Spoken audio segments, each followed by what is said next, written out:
Yes, hello po. Magandang araw po sa inyong lahat. Ito po si Annie Sipcon at yes, welcome po sa aking vlog. At ngayon po ay re-reaction na natin ito.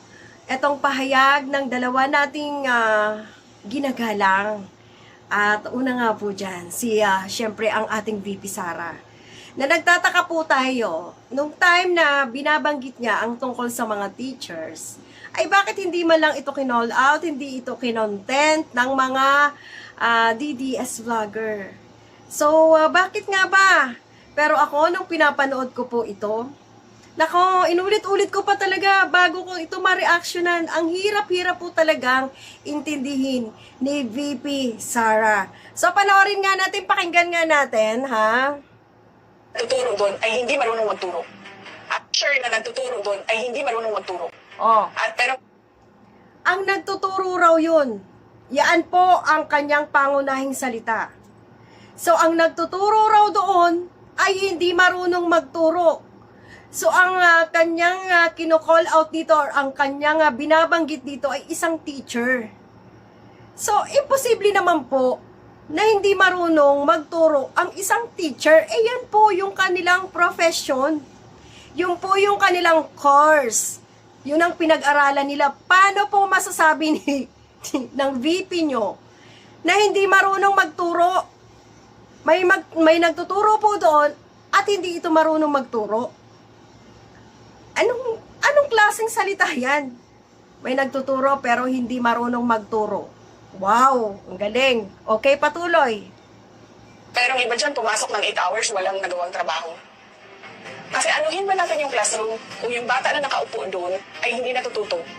At yung teacher Meron daw dyan pumasok na 8 hours pero walang ginagawa. Ulitin nga natin. Oh, walang ginagawa.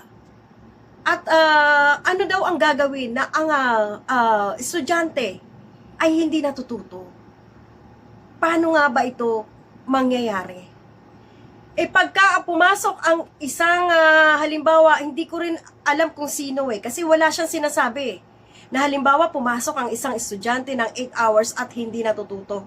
Or walang ginagawa raw. O so, pagka walang ginagawa, ang teacher ba, VP Sara, o ang estudyante na walang ginagawa, pwede ba yon? Siyempre, makikita yun ng mga estudyante, magsusumbong yan sa mga magulang.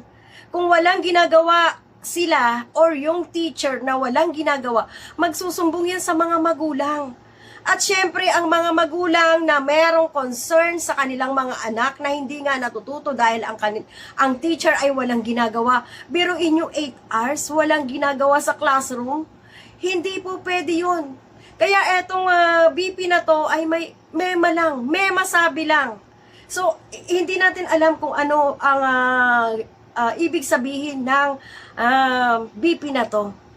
Ang gulo-gulo po. Okay? na nagtuturo doon ay hindi marunong magturo. O, yun. At yung teacher na marunong magturo, walang kwenta yung kanyang curriculum, yung tinuturo niya sa bata. Ayun na. So, yun. Inaakusahan niya pala na ang teacher na to ay hindi nga marunong magturo. At yung curriculum daw na itinuturo ng teacher ay wala rang kwenta. Meron bang ganon? So, hindi natututo porkit hindi natututo ang mga estudyante dito sa teacher na ito. Sasabihin mo na wala ng kwenta ang mga teacher. Paano naman kung ang mga bata talaga ay matigas ang ulo? At ayaw talagang matuto. Meron nga diyang mga estudyante, lalong-lalo na sa mga grade school. Nako, nagtuturo ang mga teacher ay nagbubulakbol. Habang nagtuturo ang mga teacher ay nagbubulakbol sila at sa ngayon po hindi na po pwede na ang teacher ay masyadong mahigpit. Hindi na nga po pwedeng batuhin man lang ng chalk. Dahil nga sa sobrang higpit ngayon ng batas para sa mga estudyante. So ano na lang pong gagawin ng mga teacher? Para na nga po silang nakasipar ang mga bunganga Ang kanilang ginagawa ngayon ay pigil na para sa mga estudyante dahil nga nagsusumbong ang mga estudyante sa kanilang mga magulang. Na, ay, binato kami ng aming teacher. Ay, binato kami ng eraser ng aming teacher. Ay, kinurot kami ng aming teacher. Pinagalitan kami ng aming teacher. So, ang nagiging masama ay ang magulang. Ay ang mga teacher na. Nagiging masama sila. At syempre, meron pa dyan na mga bata na medyo makulit-kulit. Exaggerated pa ang isusumbong sa mga magulang nila. So, mapapasama talaga ang mga teacher. At syempre, merong teacher ngayon na ginagawa pa rin ang dati na nagbabato pa rin sila ng chalk.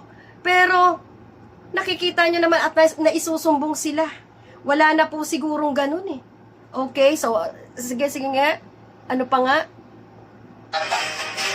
Opisina ba? Ganito din kasi sa classroom eh. Uupo ka dyan na siguro sabihin natin 7 hours. 7 hours.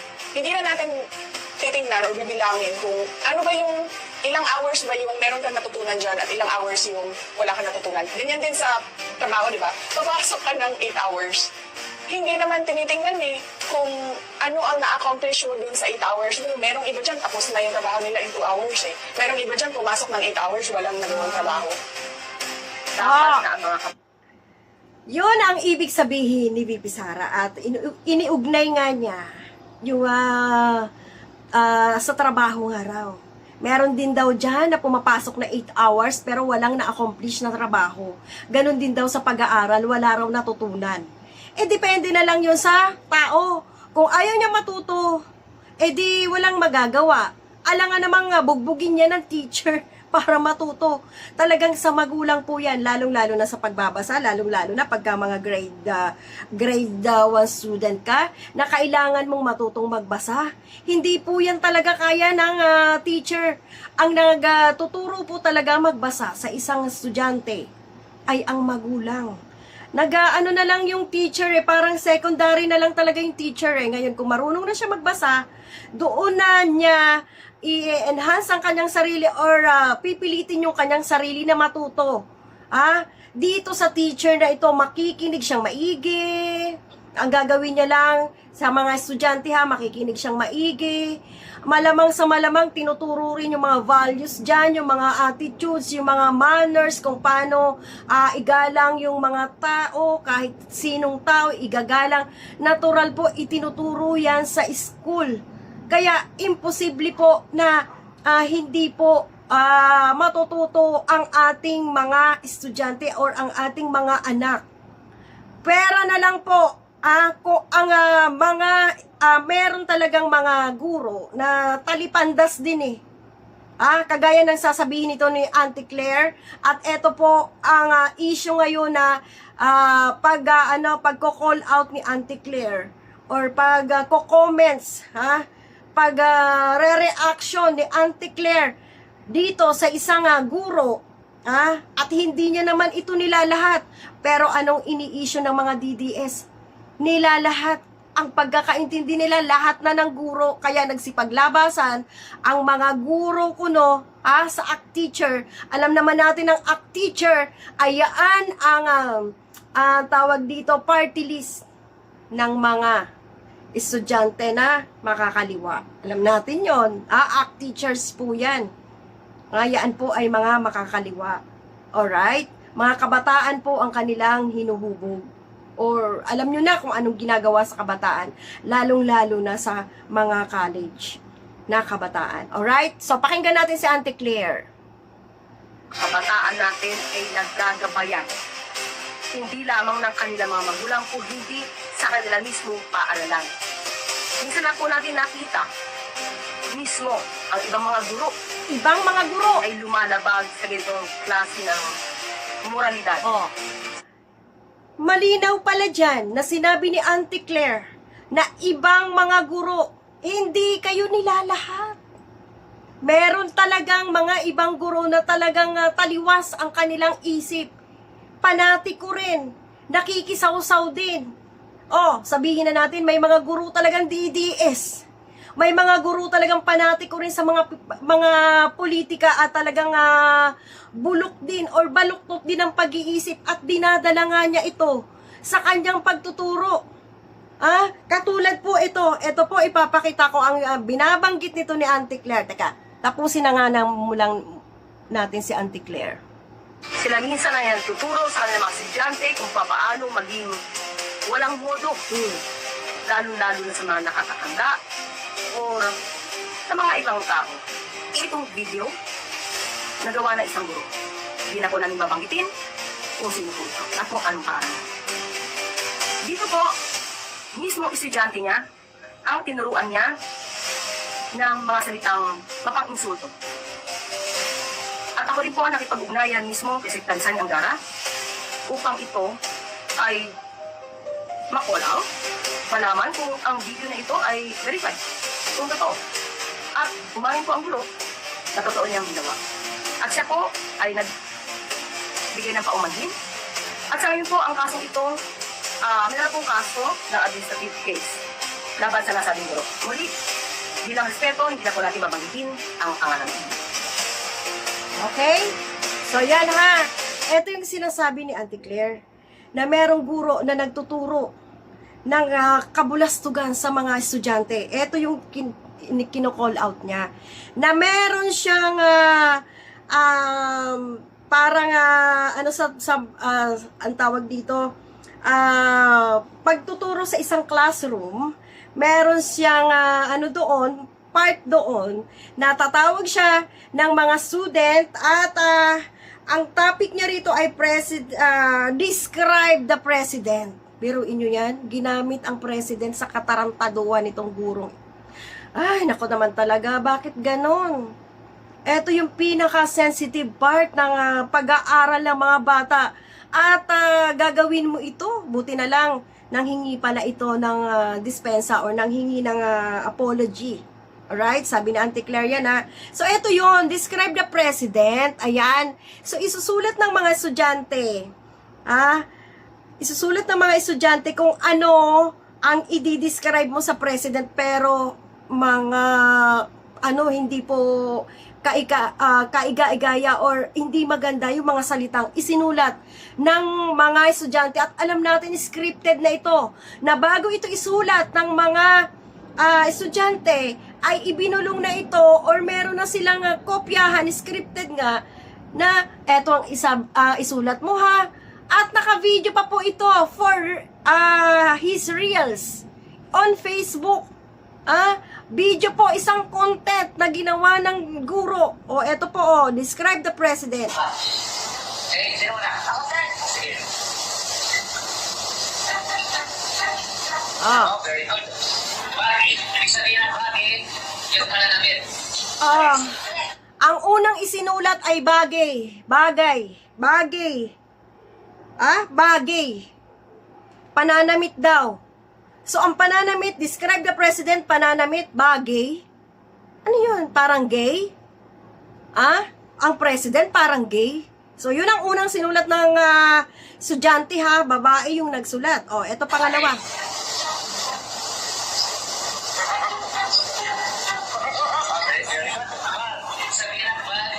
Yung kanyang puro ay nalalagas na. Pangalawang sinulat, bald. At meron pa syempreng tawag dito, parang tawang tawag dito sa sound card na nanggagaling, may sound siya na tumatawa, tinatawanan. Ang nakalagay, bald. So parang nakakalbo. Ang ating presidente, alam naman natin na nakakalbo na. So describe daw the president, bald. Una, bagay. Sunod, bald. At eto ang pinakamatindi. Pangatlo.